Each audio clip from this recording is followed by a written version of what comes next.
Hi, everyone. The Business Ethics Leadership Alliance has questions and we have answers. I'm your host, Bill Coffin.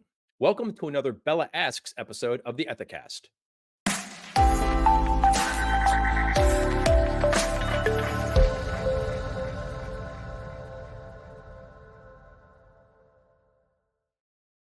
One of the best benefits of being a member of the Business Ethics Leadership Alliance, or BELA, is that if you have any questions at all about ethics and compliance, you can submit them to BELA's concierge service, and one of our internal experts will provide an answer and direct you to a helpful resource for more information.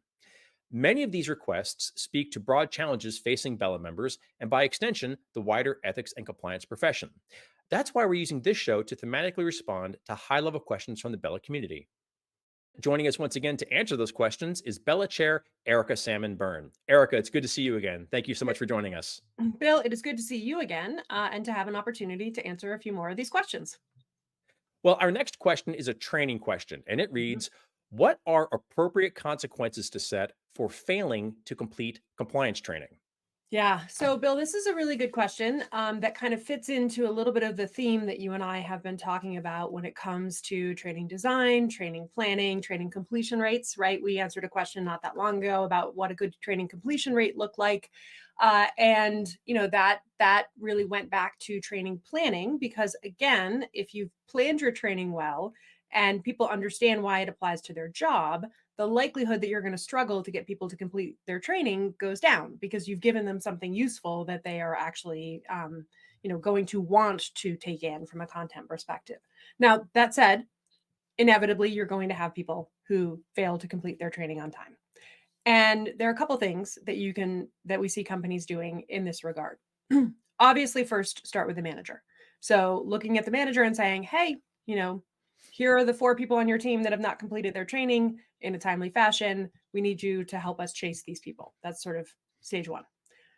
You can tie it into their performance evaluation and promotion decisions. So, to what extent can you include timely completion of training in the calculus of whether or not I'm eligible for 100% of my bonus? That is something that we see often because you save time, energy, and money of the compliance team or the HR team chasing people if you have a built in incentive that helps them take their training on time.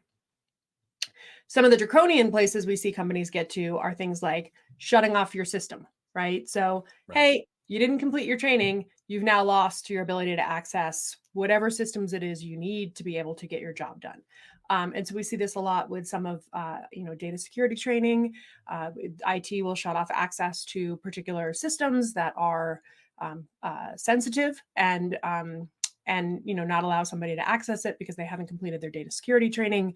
We do also see this with compliance training as well, where we just shut off your ability to access the system because you have been so delinquent with your training that's kind of the step that we get to. So start with the manager. Look at ways that you can build in training completion into your performance evaluation and bonus payment system. And then you can look at draconian steps like systems access, and are there pieces of the work that somebody might do that they need to be able to access, and you can put a roadblock there if they haven't completed their training. Is there one practice that you have seen to kind of spur the completion of training that struck you as especially novel or especially unusual? And what was your take on that? My favorite thing, Bill, is contests.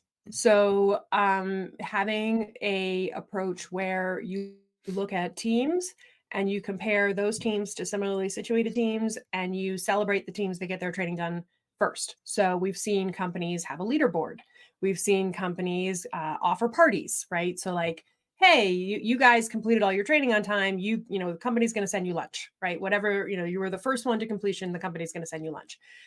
It's funny, leaderboards actually work really well, particularly if you have a culture inside your organization that is moderately competitive.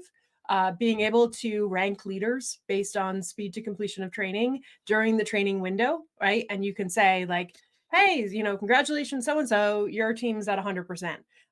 We've also seen that work with survey response calculations, right? Mhm. Even here at Ethisphere, when we launch our engagement or our culture surveys, we have celebrated the first teams to get to 100%. And inevitably, when we post in the Slack channel, hey, congratulations to the BELA team, you made you're at 100%. We inevitably see every other team's completion rate go up because there's that element of, oh, we got to be next, right? We got to be next to done.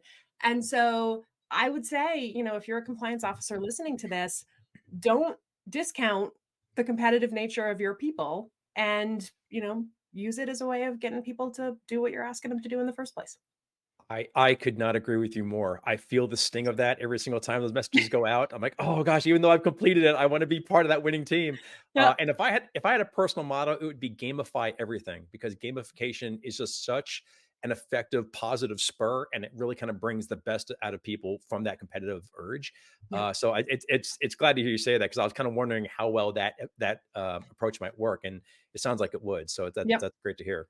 Yep, absolutely. And you can do it at the leadership level, you can do it at the manager level, you can do it at the team level, you can do it at the location level, you can do it at the function level, right? Like there's so many different ways you can slice and dice the data that is available to you and celebrate the teams that are doing what you've asked them to do. Well, Erica, thank you very much for coming back onto the show and for answering this question. We really appreciate you weighing in on these questions from the Bella community. Oh, Bill, it is my pleasure. And as I say at the end of just about every one of these Bella Asks episodes, to every Bella member out there, please keep the questions coming so that I get a chance to come back and answer some more. To learn more about Bella, please visit ethisphere.com/Bella to request guest access to the Member Resource Hub and to speak with the Bella Engagement Director. And if you have a question that you would like answered on Bella Asks, be sure to use the Bella Concierge service and we'll get to it as soon as we can. I'm Bill Coffin, and this has been a special Bella Asks episode of the Ethicast. For more episodes, please visit the Ethisphere YouTube channel at youtube.com/Ethisphere. And if this is your first time enjoying the show, please make sure to like and subscribe on YouTube, Apple Podcasts, or Spotify. Thanks so much for joining us. And until next time, remember, strong ethics is good business.